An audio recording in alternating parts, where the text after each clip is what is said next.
बिस्मिल्लाहिर्रहमानिर्रहीम। अस्सलाम वालेकुम। उम्मीद है आप सब खैरियत से होंगे।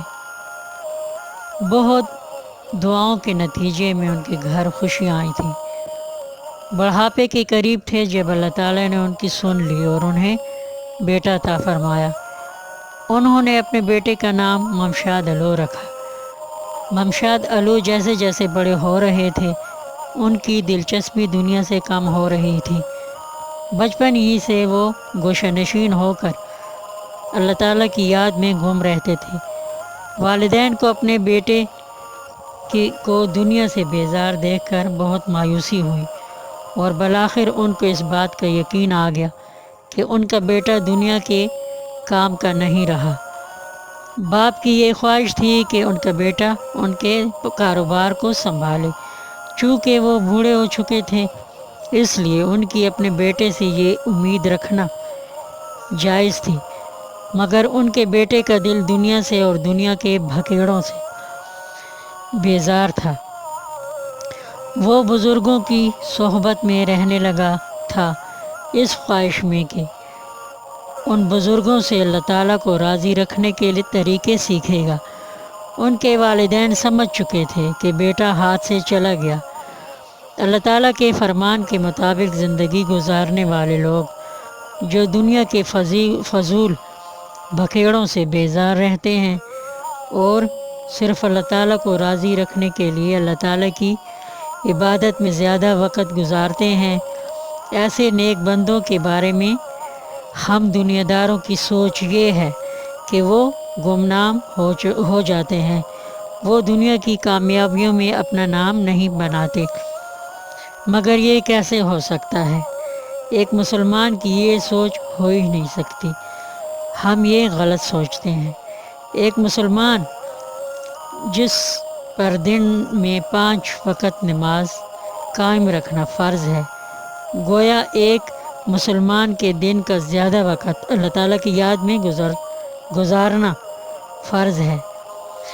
मुसलमान जो दुरुस्त तरीके से एक नमाज कायम करते हैं तो उसका असर दूसरी नमाज तक ज़रूर रहता है।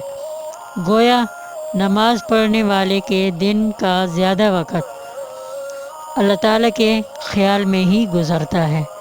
5 वक़्त पाबंदी से नमाज कायम करने से यही होता है कि बंदे अपने दुनिया के कामकाज भी करते हैं, उनके दुनियावी काम में हर्ज भी नहीं होता और उनके दिलों में अल्लाह ताला की याद भी एक ख्याल की सूरत में बराजमान रहती है। अल्लाह ताला ने अपने बंदों को दुनिया के कामों से मना नहीं फरमाया है, बल्कि दुनिया में साफ़ सुथरे मामलात के साथ ज़िंदगी बसर करने के लिए अपने चंद कवानीन और ज़वाबित नाफिज फरमाए हैं, जिन पर अमल करके बंदे दुनिया में रहते हुए दुनिया के काम करते हुए अल्लाह ताला को राज़ी रख सकते हैं।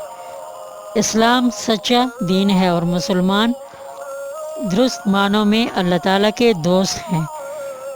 उन तमाम मुसलमानों से अल्लाह ताला खुश रहते हैं जो दुनिया में रहते हुए नेकियों की तरफ ज़्यादा मुतवज्जो होते हैं। बाज़ मुसलमान का किरदार दुनिया में ऐसा होता है कि उनकी उम्मीदों का मरकज़ सिर्फ़ अल्लाह ताला की ज़ात होती है। वो दुनिया के तमाम काम सर अंजाम देते हैं, मगर उनके दिलों के गोशे गोशे में अल्लाह ताला की याद बसी रहती है। दुनिया की किसी चीज़ की मोहब्बत उनके दिलों को छूती भी नहीं है और उनकी तमाम ज़िंदगी इसी इस्तिग़ना में गुज़रती है। तो अल्लाह ताला भी ऐसे बंदों को अपने करीब कर लेते हैं और उनको अपना सच्चा दोस्त बना लेते हैं। ममशाद अलू रहमतुल्लाह अलैह भी अल्लाह ताला के दोस्तों में से थे। उनके वालिदैन को ये फ़िक्र थी कि उनका बेटा दुनिया के किसी काम का नहीं रहा। उनका एक ही बेटा था। वो समझते थे दुनिया में अब उनका नाम लेवा कोई नहीं है। दूसरों के बेटे कैसे कामयाब हो रहे हैं दुनिया में वगैरह वगैरह, ये सोचकर वो दुखी होते। अगर वो आज ज़िंदा होते तो देख लेते कि इस दौर के किसी मालदार शख्स के नाम اس دور کے کسی مالدار شخص کا نام و نشان بھی باقی نہیں رہا۔ کوئی ان دنیا کے کامیاب لوگوں کو یاد بھی نہیں کرتا، مگر ان کے بیٹے کا نام اولیاء کرام کی لسٹ میں روشن ہے اور زندہ ہے۔ اللہ تعالیٰ اپنے نیک بندوں کو کبھی گمنام نہیں رہنے دیتے۔ جو بندے اللہ تعالیٰ کی فرما برداری میں زندگی گزارتے ہیں، اللہ تعالیٰ بھی ان بندوں کے نام ان کے مرنے کے بعد بھی زندہ رکھتے ہیں۔ مجھے سننے کا شکریہ۔ اب اجازت، اللہ حافظ۔